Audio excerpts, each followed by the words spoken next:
کہ آج اللہ کے خلیل کو آگ میں ڈالا جائے گا؟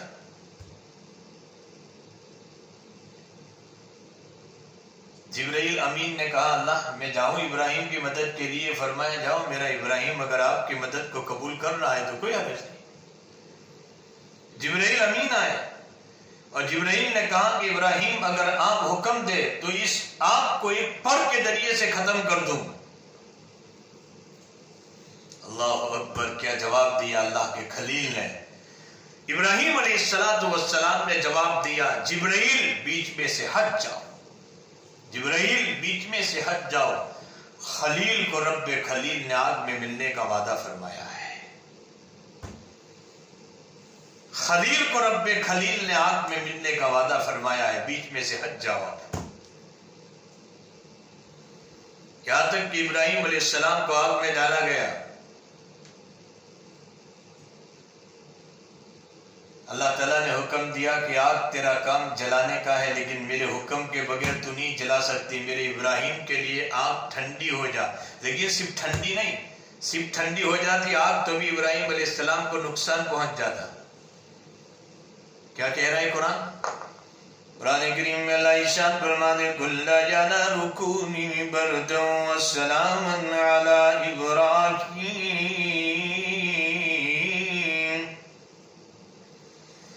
ہم نے کہا کہ آگ میرے ابراہیم کے لیے ٹھنڈی بھی ہو جا اور سلامتی والی بھی، یعنی ایئر کنڈیشن والی بن جا۔ قربان جائیے قرآن کی فصاحت پر، صرف ٹھنڈی نہیں، قرآن کہہ رہا ہے بردوں وسلام علی ابراہیم، یہ آگ میرے ابراہیم کے لیے ایئر کنڈیشن والی بن جا، ٹھنڈی لیکن سلامتی والی، ایئر کنڈیشن والی بن گئی۔ ابراہیم علیہ السلام پہلے امتحان میں کامیاب ہو گئے، لیکن میرے دوستو اس سے سبق مل رہا ہے۔ آج ہم تو گھبراتے ہیں، ذرا کچھ حالات ناموافق ہو جائے، ذرا ناموافق ہو جائے کہ مطلب ہوئے اونٹ ہے آپ لوگ۔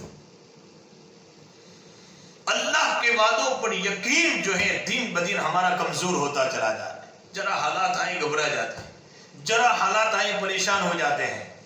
ابراہیم علیہ السلام کی اس واقعے سے سبق ملتا ہے، سارا شہر مخالف، بادشاہ مخالف، صرف ایک اکیلے ابراہیم علیہ السلام ہے، لیکن اللہ کیسے نصرت فرماتے ہیں معلوم بھی ہوتا ہے۔ حالات چاہے کتنے بھی ناموافق ہو، کتنے بھی چاہے ماحول 100% آپ کے مخالف ہو، لیکن اللہ کے دین کو کام کو لے کر اور حق کو لے کر چلیں گے، یقیناً اللہ کی نصرت تمہارے ساتھ ہوگی۔ یہ سبق مل رہا ہے۔ یہ سیرت سے بھی اس لیے نہیں سنائی جاتی کہ کوئی قصہ کہانی ہے، ابراہیم علیہ السلام کے ایک امتحان سے ہمیں سبق دیا جاتا ہے۔ ہر وقت ہمیں اللہ کی رضا، اللہ کی خوشنودی، میرا مالک راضی ہو جائے، اس یقین کے ساتھ ہم زندگی گزارنے والے بن جائیں، اور میرا اور آپ کا یقین ہو کہ اللہ کے حکم کے بغیر کوئی چیز نفع بھی نہیں پہنچا سکتی اور کوئی چیز نقصان بھی نہیں پہنچا سکتی۔ چاہے کتنی بھی وبائیں چل رہی ہو، چاہے کتنی بھی بلائیں چل رہی ہو، چاہے کتنا بھی طاعون اور وائرس چل رہا ہو، لیکن اللہ کے حکم کے بغیر کوئی چیز مجھے اور آپ کو نقصان نہیں پہنچا سکتی۔ میرا اور آپ کا ایمان ہے۔ پہلے امتحان میں کامیاب ابراہیم علیہ السلام، صرف اشارہ کر رہا ہوں۔ دوسرا امتحان آیا ابراہیم علیہ السلام کے لیے۔ ابراہیم علیہ السلام نے اولاد مانگی اللہ سے۔ اولاد کس سے مانگی جاتی بھائی؟ اللہ سے، قبر والے سے نہیں۔ دنیا کو کوئی بڑا سے بڑا ولی اور کتب بھی ہو، لیکن اولاد اس سے نہیں مانگی جا سکتی۔ سبق مل رہا ہے یہاں ابراہیم علیہ السلام اگر قبروں سے اولادیں مانگی جاتی، آج ولیوں سے ہم اولادیں مانگتے، ولیوں کی قبروں پر جا کر۔ وہاں تو نبی موجود تھے، نبی کی قبریں موجود تھی، حضرت آدم علیہ السلام کی قبر موجود ہے وہاں، حضرت نوح علیہ السلام کی قبر موجود ہے جن کو اللہ تعالیٰ نے اول الرسل بنایا ہے، حضرت زکریا علیہ السلام کی قبر موجود ہے وہاں۔ حضرت ابراہیم علیہ السلام نے کسی قبر کے پاس جا کر اولاد نہیں مانگی، انبیاء کی قبریں موجود ہیں وہاں۔ ابراہیم علیہ السلام دعا کرنے رب ہب لی من الصالحین، اے میرے رب مجھے صالحین میں سے کوئی اولاد عطا فرما۔ اللہ تعالیٰ نے حضرت اسماعیل علیہ السلام کو عطا فرمائے۔ اسماعیل علیہ السلام پیدا ہو گئے۔ بہت صوت میں اشارہ کر رہا ہوں۔ اسماعیل علیہ السلام مانگ کر مانگا تھا۔ حضرت ابراہیم علیہ السلام کی عمر 86 ایئرس، 86 سال کی عمر پر پہنچ چکے تھے۔ سٹیا جانے والے بڑھاپے پر جب خوشخبری ملی فبشرناہ بغلام حلیم، تعجب کر رہے ہیں، جبرائیل امین نے آ کر کہا تعجب کرنے کی کوئی بات نہیں، جو خدا، یعنی ظاہر سی بات ہے کہ آدمی اس بڑھاپے میں اولاد ہوگی، جو خدا بغیر ماں باپ کے جب حضرت آدم علیہ السلام کو پیدا کر سکتا ہے تو اس بڑھاپے میں وہ خدا اولاد بھی دے سکتا ہے۔ اس کے لیے کوئی چیز مشکل نہیں۔ یہاں تک کہ اولاد ملی، ابھی تو اسماعیل علیہ السلام پیدا ہوئے، اس بڑھاپے میں اللہ تعالیٰ نے اولاد دی، کتنی خوشیاں، اور حکم مل رہا ہے فوراً کہ آپ کی بیوی حضرت ہاجرہ علیہ السلام اور بیٹے اسماعیل کو لے کر وادی غیر ذی زرع، جہاں کوئی بسنے والا نہیں، جہاں کوئی گھاس پھوس نہیں، جہاں کوئی پانی نہیں، جہاں کوئی بستی نہیں، آپ ان دونوں کو وہاں رکھ کر آؤ۔ ابراہیم علیہ السلام نے اللہ سے حکمت نہیں پوچھی کہ اللہ اس میں کیا حکمت کی ان کو وہاں جنگل میں رکھ کر آؤں؟ اللہ کا حکم تھا۔ ابراہیم علیہ السلام نے فوراً حضرت ہاجرہ علیہ السلام اور حضرت اسماعیل علیہ السلام کو لیا۔ شام جیسے ملک سے آپ جا رہے ہیں بیت مکرم کے پاس، کعبۃ اللہ کے پاس گئے، جہاں کوئی بستی نہیں تھی، کوئی چیز نہیں تھی، وہاں پر اپنی بیوی حضرت ہاجرہ علیہ السلام، حضرت اسماعیل بہت چھوٹے ہیں، معصوم ہے، چھوڑ کر آئے۔ کچھ پانی کا مشکیزہ تھا جس میں پانی تھا، کچھ چھوٹی سی کھجور چھوارے تھے، اس کو چھوڑ کر وہاں چلے آئے۔ جب چھوڑ کر آپ جا رہے ہیں، حضرت ہاجرہ علیہ السلام پوچھ رہے ہیں کہ ابراہیم اس جنگل میں ہمیں چھوڑ کر کہاں جا رہے ہیں آپ؟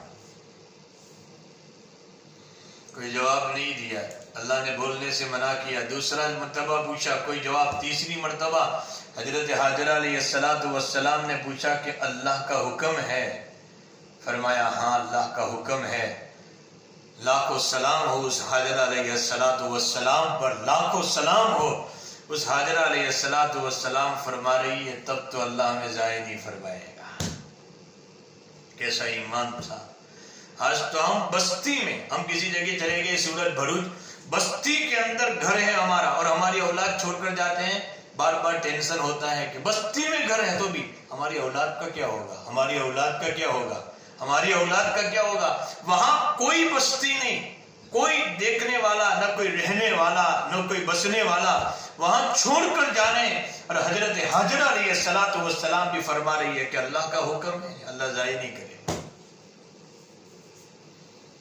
اور آج ہم تو کوئی بھی مسئلے میں ذرا کسی کو کہا جائے بھائی شریعت کے احکام کے مطابق تجارت کرو، شریعت کے احکام کے مطابق معاملات کرو، فلاں کرو، تو کہہ رہے کہ مولانا اس سے تو ہم برباد ہو جائیں گے۔ نعوذ باللہ، نعوذ باللہ۔ اللہ کے وعدوں پر یقین نہیں ہمارا۔ تو دوسرا امتحان ہو رہا ہے، یہاں تک کہ حضرت ابراہیم علیہ السلام چھوڑ کر چلے گئے دونوں کو۔ پانی مشکیزے میں تھا، ختم ہو چکا، پانی بھی ختم مشکیزے سے، یہاں تک کہ حضرت بیٹا اسماعیل تڑپ رہا ہے پانی نہ ملنے کی بنیاد پر۔ حضرت ہاجرہ علیہ السلام نے سوچا، قریب میں ایک پہاڑ تھا، آپ پہاڑی پر چڑھ گئی، ہو سکتا ہے کہ قریب میں کہیں پہاڑی سے دیکھے کہ پانی نظر آتا ہے۔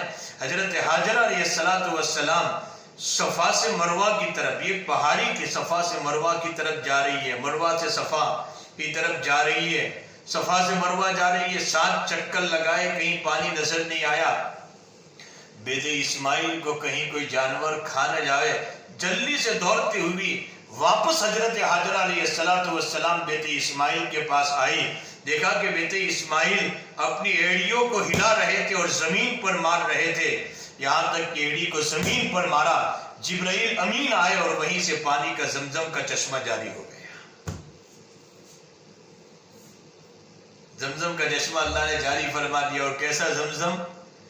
قیامت تک کے لیے جس کے رنگ میں، جس کے مزہ میں، جس کے بو میں کوئی فرق نہیں آئے گا، کیونکہ ایک نبی کے پیروں سے لگا ہوا پانی تھا. ایک نبی کے پیروں سے لگا ہوا پانی تھا. اللہ نے اس پانی میں وہ خاصیت پیدا کر دی کہ قیامت تک کے لیے اس کے رنگ، مزہ، بو میں کوئی فرق نہیں آئے گا. شیعوں کو یہ پیغام پہنچا دو جو کہتے ہیں کہ اللہ کے حبیب کے جانے کے بعد ابو بکر صدیق بدل گئے تھے، حضرت عمر بدل گئے تھے. جو ابو بکر صدیق اور عمر نبی کے قدموں سے لگے ہوئے تھے اور 1400 سال سے نبی کے قدموں میں پڑے ہوئے ہیں، کیا وہ ابو بکر اور عمر ایک پانی جیسی مخلوق، ایک اسماعیل علیہ السلام کے پیروں سے لگی، قیامت تک کے لیے اس کے رنگ مذہبوں میں فرق نہیں آئے گا؟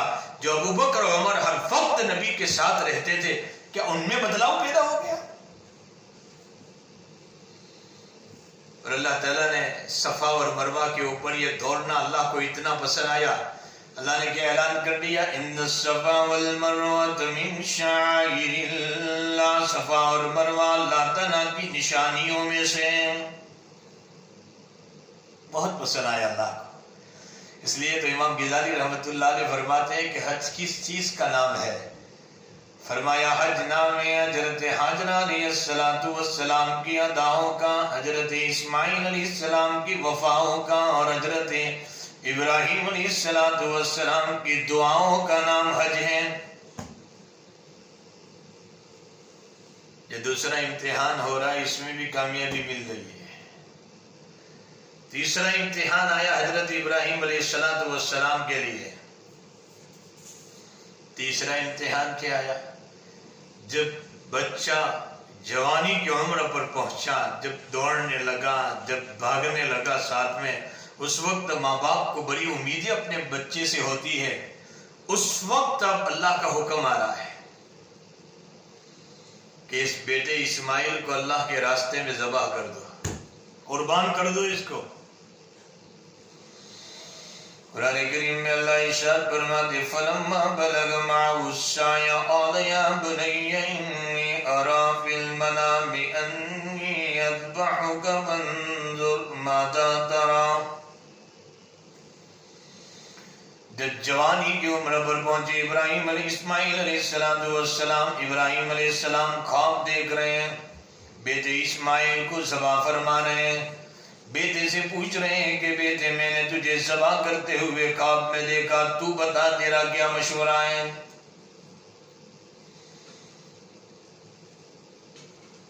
بیٹا بھی تو نبی کا تھا، جو نبی بننے والا تھا. عجیب جواب دیا، قال یا ابت افعل ما تؤمر ستجدنی انشاءاللہ من الصابرین. یہ ابا جان، اللہ نے جو آپ کو حکم دیا ہے آپ کر گزریے، ان قریب اگر اللہ نے چاہا تو آپ مجھے صابرین میں سے پاؤ گے. یہاں بھی تواضع ہو رہی ہے، یہ نہیں کہ آپ کر گزریے میں ہمت والا ہوں، میں کچھ نہیں. ان قریب اگر اللہ نے چاہا تو آپ مجھے صابرین میں سے پاؤ گے.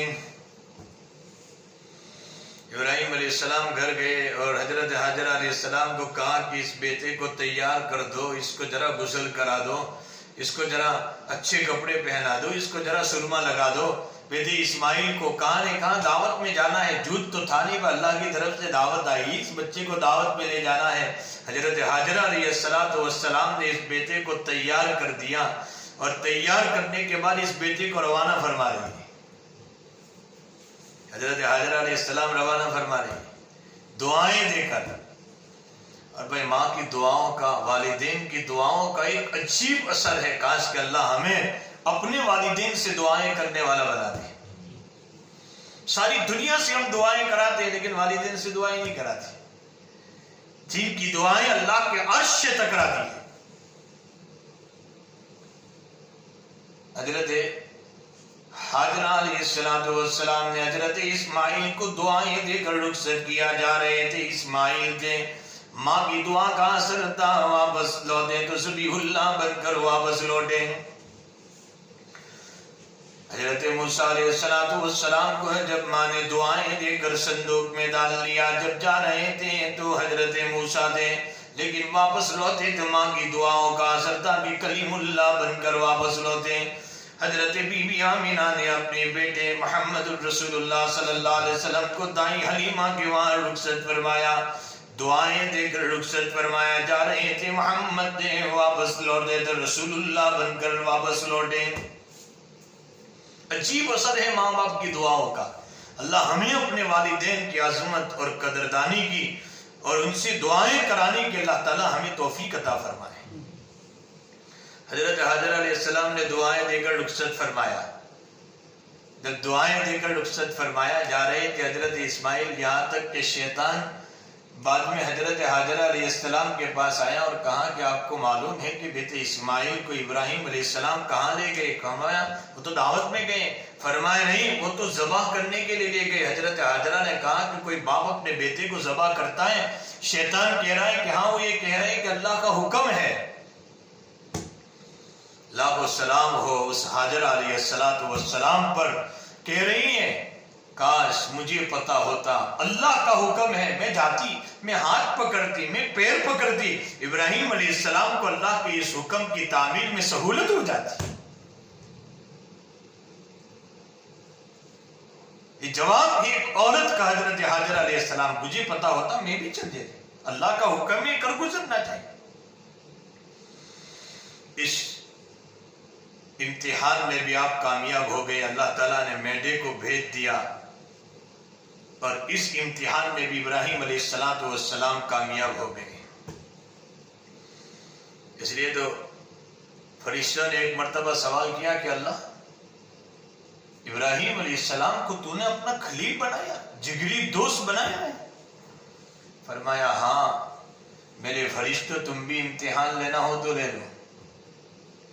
ابراہیم علیہ السلام جنگل میں بکریاں چراتے تھے اور ایک فرشتہ وہاں پہنچ گیا، کچھ کہا نہیں انسانی شکل میں، اور وہاں جا کر بولنا شروع کیا، سبحان ذی الملک والملک، سبحان ذی العزت والعظمت والہیبت والقدرت والکبریاء والجبروت۔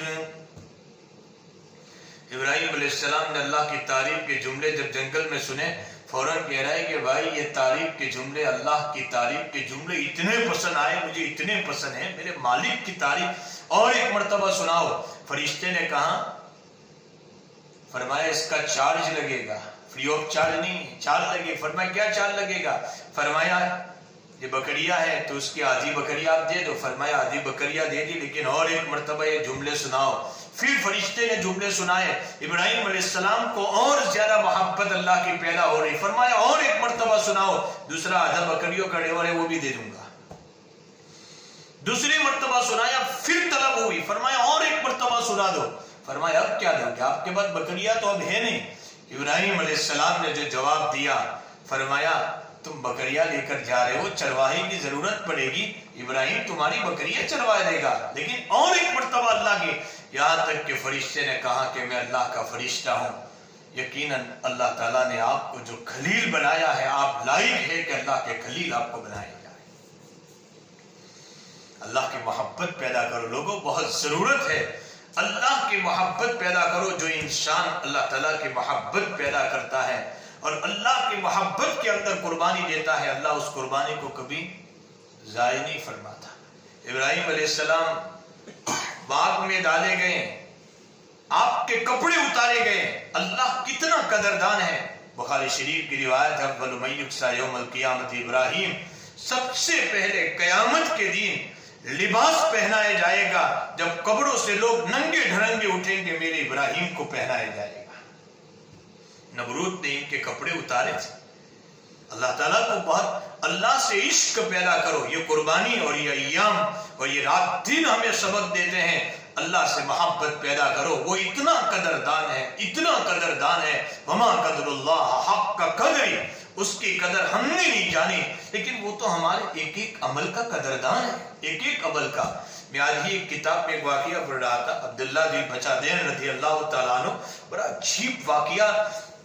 ایک صحابی رضی اللہ تعالیٰ عنہ ہے، مدینہ سے قریب رہتے تھے، اللہ کے حبیب کے پاس آئے، پورا خاندان میں سے کوئی مسلمان نہیں، آپ آئے، نبی کے ہاتھ پر کلمہ پڑھ لیا، پھر اپنے خاندان میں چلے گئے۔ یہاں تک کہ محبت چھپتی کہاں تک چھپتی پتہ چل گیا چچا کو. چچا نے ایک مرتبہ عبداللہ کو پکڑا اور یہ کہا کہ تم نبی کے ہاتھ پر کلمہ پڑھ چکے ہو؟ فرمایا ہاں پڑھ چکے ہیں.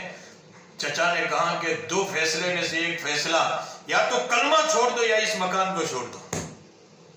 کیسی محبت تھی عبداللہ کے دل میں. فرمایا چچا مکان تو چھوٹ سکتا ہے لیکن کلمہ نہیں چھوٹ سکتا. جو محبت اللہ کے دل میں پیدا ہو چکی ہے اور نبی کی، اس کا سودا نہیں ہو سکتا. مکان جہاں پہ چچا نے اتنا مارا یہاں تک کہ کپڑے بھی نکال لیے، ننگا دھڑنگا کر کے عبداللہ کو وہاں سے روانہ کیا. ماں تو ماں ہوتی ہے بھئی، ماں سے دیکھا نہ گیا. ماں نے چپکے سے ایک چادر تھی چپکے سے دے دی عبداللہ کو کہ بیٹے اس سے اپنا بدن چھپا لینا. عبداللہ نے اس چادر کے دو ٹکڑے کیے، ایک سے سطر چھپا لیا، ایک اوپر کا کپڑا اوپر ڈال لیا. اس لیے دل بجادین یعنی چادر کے دو ٹکڑے والے، بجادین کے معنی چادر کے دو ٹکڑے والے عبداللہ. ایک کپڑا اوپر ڈال دیا عبداللہ نے، ماں نے دیا چپکے سے بیٹے بدن چھپا لینا اس سے. ایک کپڑا نیچے ڈال دیا، یہاں تک کہ عبداللہ دل بجادین فوراً نکل گئے مدینہ المنورہ کی طرف. فجر کی نماز پڑھ کر نبی فارغ ہوئے، عبداللہ پہنچ گئے وہاں. عبداللہ دل بجادین کا جب چہرہ دیکھا، میرے نبی مارے خوشی سے آپ کا چہرہ چمک اٹھا. صحابہ بھی دیکھ رہے ہیں کہ کون ہے، نبی کا چہرہ دیکھ کر چمک اٹھا ہے. عبداللہ دل بجادین نے فرمایا نبی گھر بھی چھوڑ کر آیا ہوں، خاندان بھی چھوڑ کر آیا ہوں، نبی ان کپڑوں کے دو ٹکڑوں کے ساتھ آپ کی خدمت میں آیا ہوں اور کچھ نہیں ہے. میرے آقا نے فرمایا صحابہ صفہ کے ساتھ شامل ہو جاؤ. شامل ہو گئے، لیکن اللہ کی محبت کا حال روایتوں میں لکھا ہے. بعض مرتبہ مسجد نبی کے دروازے پر بیٹھ کر اتنے زور سے اللہ اللہ بولتے تھے. حضرت عمر نے ایک مرتبہ داتا کہ اتنے زور سے اللہ اللہ بول رہے ہیں. اللہ کے حبیب نے فرمایا عمر میرے عبداللہ کو نہ داتو، یہ بڑے اخلاص کے ساتھ اللہ کا جملہ بول رہا ہے، نہ داتو اس کو، کچھ نہ کرو. یہاں تک کہ ایک مرتبہ اللہ کے نبی غزوے میں گئے، عبداللہ دل بجادین بھی شامل ہو گئے، راستے میں بیمار ہو گئے، خیمے میں تھے. اللہ کے حبیب کو پتا چلا میرا عبداللہ بیمار ہے. اب ابو بکر عمر رضی اللہ تعالیٰ عنہما کے ساتھ عیادت کے لیے گئے. آخری سانسیں چل رہی تھی. میرے آقا نے عبداللہ دل بجادین کو اپنی گود میں لیا اور نبی عبداللہ کی طرف دیکھ رہے ہیں. عبداللہ نبی کی طرف دیکھتے دیکھتے آخری سانس بھی نبی کی گود میں عبداللہ دل بجادین نے بھر لیا. سبحان اللہ، اللہ تو کتنا قدردان ہے. عبداللہ نبی کی گود میں آخری سانس بھر رہے ہیں. یہاں تک کہ اللہ کے حبیب نے فرمایا ان کی تدفین کی تیاری کرو. اللہ کے حبیب کفن، نبی نے اپنی چادر کو اٹھا کر دے دیا، میری چادر سے آج عبداللہ کو کفن دیا جائے گا. اللہ تو کتنا قدردان ہے. تیرے راستے میں جس عبداللہ کے کپڑے اتارے گئے تھے، آج موت کے وقت اس عبداللہ کے بدن کو تو محمد الرسول اللہ کی کملی سے چھپا رہا ہے. تو کیسا قدردان ہے اللہ. یہاں تک کہ قبر میں اتارنے کا وقت آیا، میرے آقا نے عبداللہ کو ہاتھ میں لیا اور ابو بکر عمر کو دیا کہ قبر میں اتارو، ہاتھ میں لے کر، اور یہ کہہ رہے ہیں اللہ میں عبداللہ سے راضی ہوں، تو بھی راضی ہو جا. میں عبداللہ سے راضی ہوں، اللہ تو بھی راضی ہو جا. حضرت عمر حسرت کے ساتھ کہہ رہے ہیں کاش کہ آج اس کی جگہ پر میں میت ہوتا، نبی کے ہاتھ سے میں قبر میں اتارا جاتا اور یہ جملے نبی کے مجھے نصیب ہو جاتے. اللہ تو راضی ہے مجھ سے، عبداللہ سے میں راضی ہوں، اللہ تو بھی راضی ہو جائے. معلوم بھی ہوتا ہے بہت ضرورت ہے ہمیں اللہ کی محبت اور عشق. ابراہیم علیہ السلام کی سیرت ہمیں جگہ جگہ پر یہ سبق دیتی ہے کہ اللہ کی محبت اپنے دلوں میں ہم پیدا کریں. تو آخری اسٹیپ پر ہم آ جائے. 3 امتحان میں کامیاب ہو گئے ابراہیم علیہ السلام. چوتھا امتحان آ رہا ہے ابراہیم علیہ السلام کے لیے. اب کہہ رہے ہیں کہ اللہ کعبۃ اللہ بناؤ، کعبۃ اللہ بناؤ. حضرت ابراہیم اور اسماعیل دونوں باپ بیٹے کعبۃ اللہ بنا رہے. ابراہیم علیہ السلام معماری کا کام کر رہے ہیں، حضرت اسماعیل علیہ السلام پتھر اٹھا اٹھا کر لا رہے ہیں. کعبۃ اللہ کی تعمیر ہو رہی ہے. اس امتحان میں بھی کامیاب ہو گئے، چاروں امتحان میں کامیاب ہو گئے. بھائی گولڈ میڈل دینے کا وقت آیا. جب گولڈ میڈل دینے کا ٹائم آیا، چاروں امتحان میں کامیاب ہوئے. فرسٹ ڈویژن سے کامیابی حاصل فرمائی ابراہیم علیہ السلام نے. خلیل لینے پر آیا ہے اور رب خلیل دینے پر آیا ہے. اللہ کہہ رہے مانگو ابراہیم کیا مانگتے ہو؟ ساری امتحان میں تم کامیاب ہو گئے, تم مانگو تو صحیح, تم کیا مانگتے ہو؟ بھائی کوئی پراپرٹی مانگی, کوئی عزت مانگی, کوئی مرتبہ مانگا, کوئی چیز ابراہیم علیہ السلام نے مانگا تو کائنات کا خلاصہ مانگ لیا, کائنات کا خلاصہ مانگ لیا. چاروں امتحان بھی کامیابی پر میرے دوستوں میرا اور آپ کا کام بن گیا. امتحان کی کامیابی پر ابراہیم علیہ السلام نے دعا مانگی, ربنا وابعث فیہم رسولا منہم یتلو علیہم آیاتہ ویزکیہم ویعلمہم الکتاب والحکمہ. مانگا تو ابراہیم علیہ السلام نے امتحان کی کامیابی پر آمینہ کے لال یعنی محمد رسول اللہ صلی اللہ علیہ وسلم کو مانگ لیا کہ اللہ تیرے حکم سے کعبۃ اللہ تو بنا لیا ہے, اللہ تیرے حکم سے کعبۃ اللہ تو بنا لیا, لیکن اس کعبۃ اللہ کا ایک امام عطا فرما دے, اس کعبۃ اللہ کا ایک امام عطا فرما دے. مانگا تو محمد رسول اللہ صلی اللہ علیہ وسلم کو مانگ لیا. ہمارے شاہ اللہ صاحب بخاری رحمت اللہ علیہ فرمایا کرتے تھے حضرت ابراہیم علیہ السلام نے دو دعائیں مانگی, اللہ نے تو قبول فرما لی. ایک دعا تو مانگی رب ہب لی من الصالحین, اور ایک دعا مانگی ربنا وابعث فیہم رسولا منہم.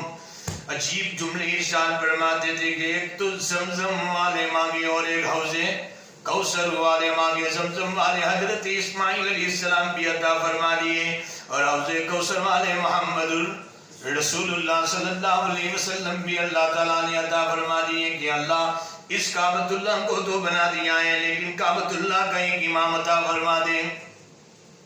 یہ دعا بھی اللہ نے قبول فرما دی.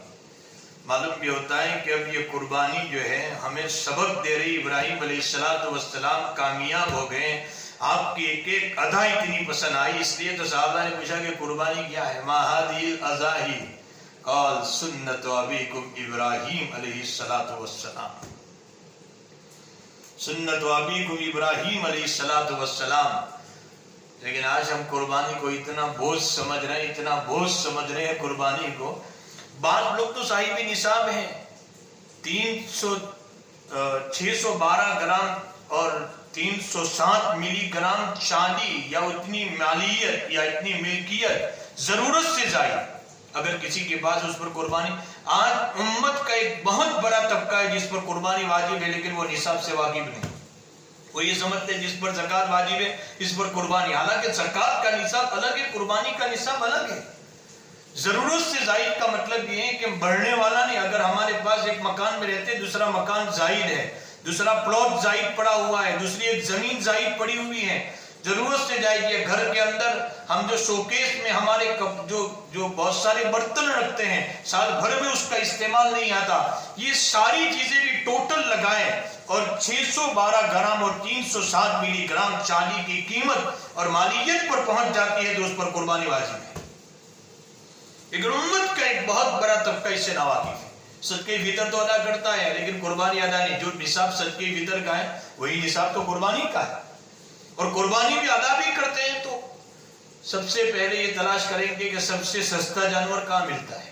معاف کرنا, یہ قربانی ہمیں سب سے سستا جانور, بھئی گھر کا ہمارے کپڑے کا سب سے بہترین ہو, ہمارا چشمہ بہترین ہو, ہماری گھڑی بہترین ہو, چپل بہترین ہو, وہاں دکان پہ جا کر ہی نہیں کرے سب سے سستا مال دو.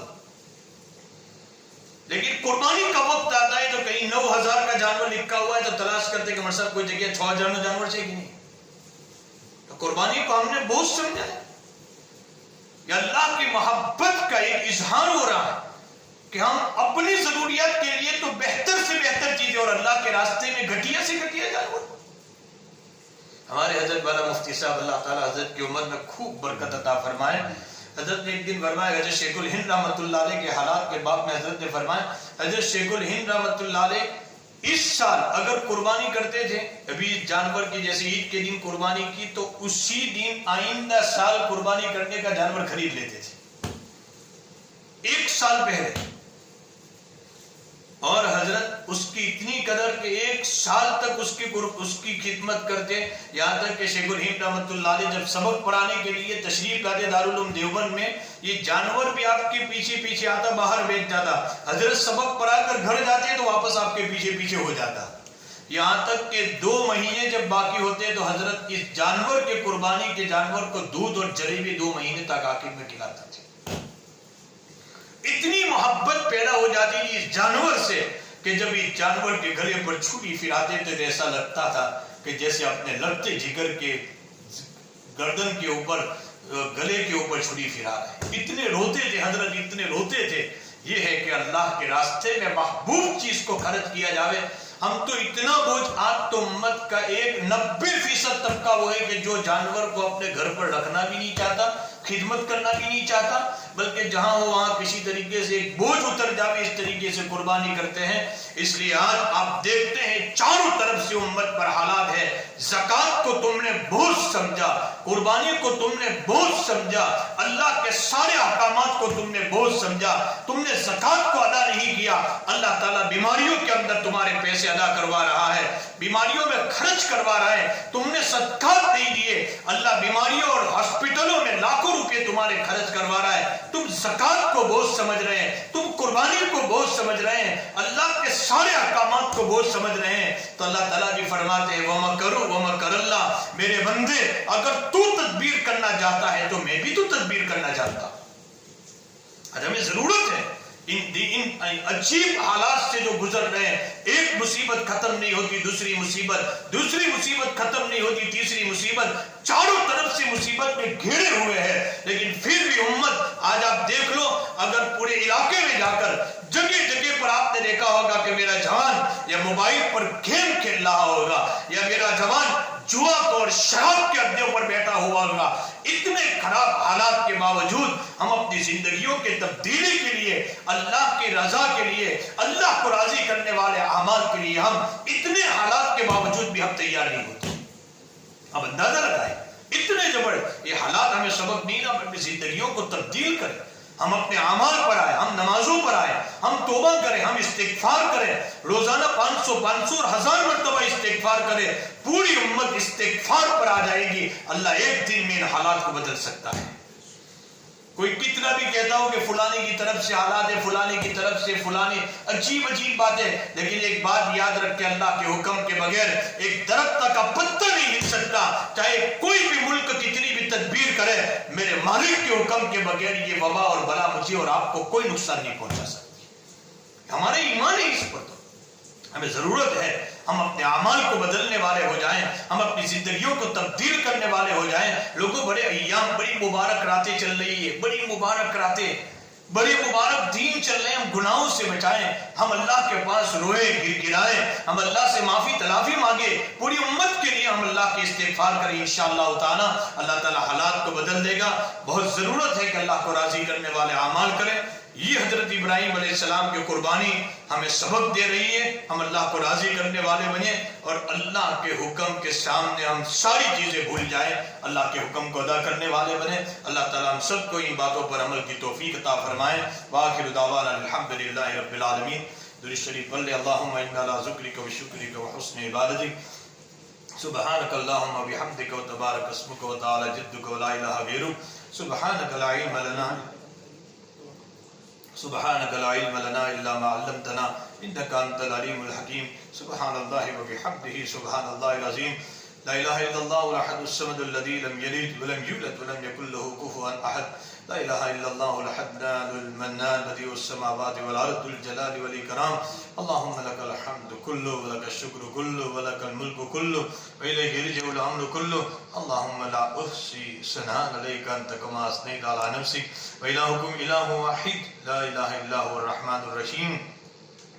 یا رحم الراحمین، یا اکرم الاکرمین، یا ستار العیوب، یا ذو القوة المتین، یا راحم المساکین، یا ذا الجلال والاکرام، یا خالق اللیل والنہار، یا بدیع السماوات والارض، یا حنان یا منان یا رحمان یا رحیم یا کریم. اللہم صلی علی سیدنا محمد وعلی آل سیدنا محمد وبارک وسلم. اللہم صلی علی سیدنا محمد وعلی آل سیدنا محمد وبارک وسلم. اللہ گنہگار خطا کار سیاہ کار تیرے پاس آئے ہیں مالک، بہت گناہ کر کے آئے ہیں، بہت خطائیں کر کے آئے ہیں، بہت گناہ کیے ہیں۔ اللہ تجھے ناراض کرنے والا کوئی عمل ہم سے نہیں چھوٹا ہے مالک، تو ناراض ہو چکا ہے اللہ، تو ناراض ہو چکا ہے اللہ، تو ناراض ہو چکا ہے۔ دنیا کے حالات بتلا رہے ہیں تو ناراض ہو چکا ہے اللہ، تو راضی ہو جا، تو راضی ہو جا اللہ، تو راضی ہو جا، تو راضی ہو جا اللہ، تو راضی ہو جا، تیرے رضا والے اعمال نصیب فرما اللہ، ہم سب کے گناہوں کو معاف کر دے اللہ۔ کون ہے تیرے علاوہ معاف کرنے والا؟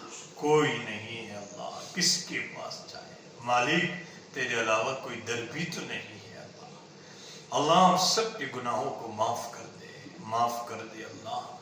اللہ ہم سب کی خطاؤں کو درگزر فرما، تیری مرضیات پر چلا لے اللہ، نامرضیات سے بچا لے، اچھے اعمال کی توفیق دے، برے اعمال سے ہماری حفاظت فرما، پریشانیوں اور مشکلاتوں اور مشقتوں سے حفاظت فرما۔ اے اللہ امت کے حال پر رحم فرما، کرم فرما۔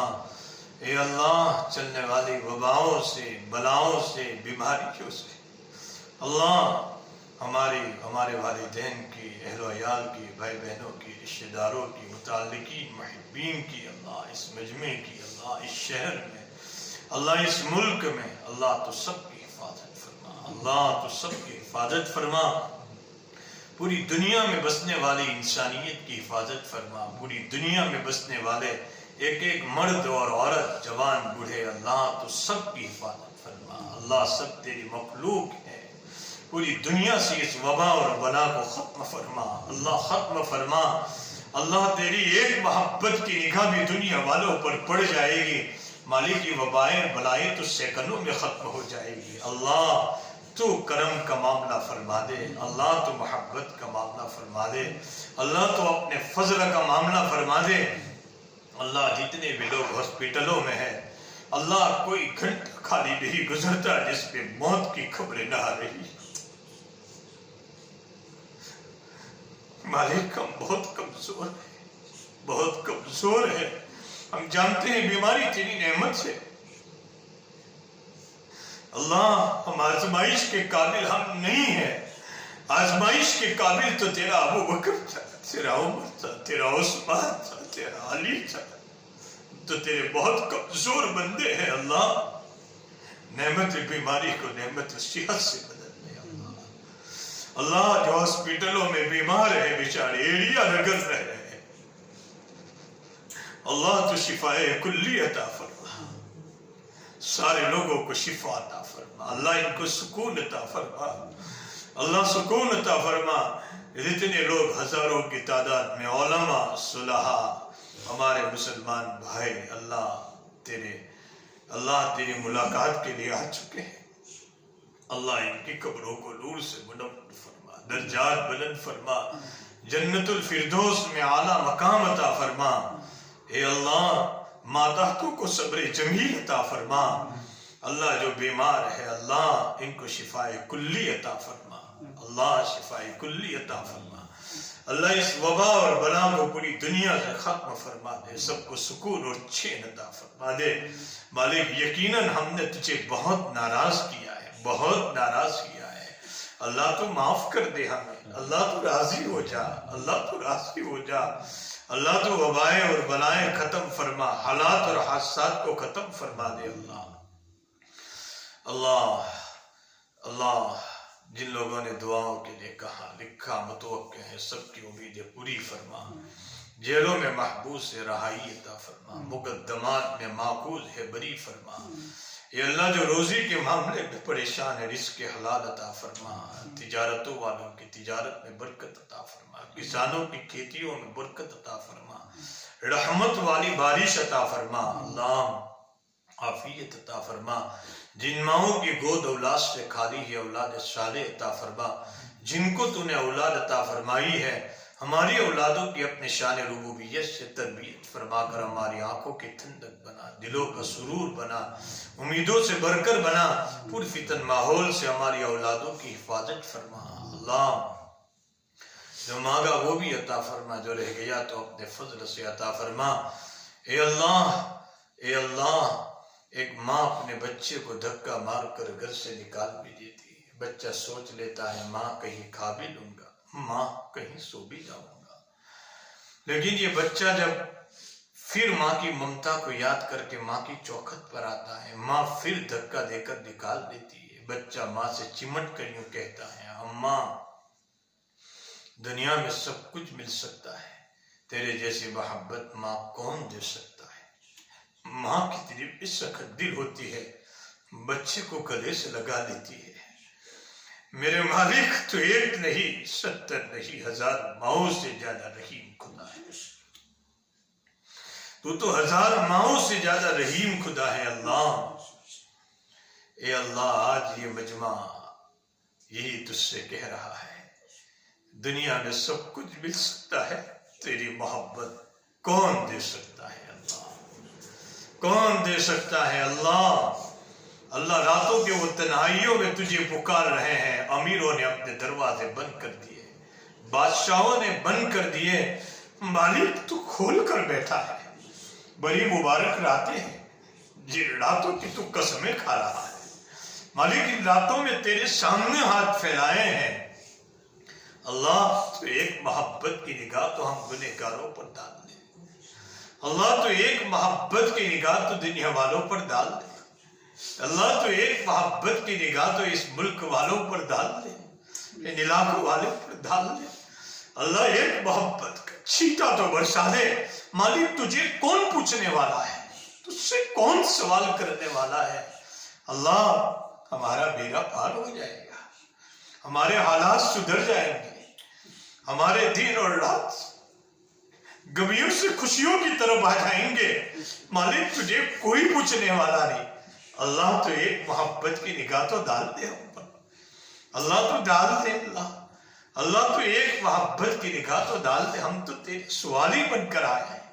اللہ تو خود فرماتا ہے سوالی تمہارے در پر آ جاوے تو اس کو مت نکالو۔ مالک ہم بھی تو تیرے در سوالی بن کر آئے ہیں، اٹھے ہوئے ہاتھوں کو مایوس نہ لوٹا، ہماری دعاؤں کو محض اپنے فضل سے قبول فرما۔ اور جو بھی لوگ اللہ اس بیانوں کو امت تک پہنچانے کے لیے اللہ جو کوششیں کر رہے ہیں، جو بھی اللہ ویب سائٹ والے اور جو بھی ہمارے حضرات، اللہ ان سب کو بھی قبول فرما، ان کی خدمات کو بھی قبول فرما۔ اللہ ان کو بھی تو بہترین بدلہ عطا فرما، ہماری دعاؤں کو محض اپنے فضل سے قبول فرما۔ صلی اللہ تعالی علی خیر خلقہ محمد وعلی آلہ وصحبہ اجمعین۔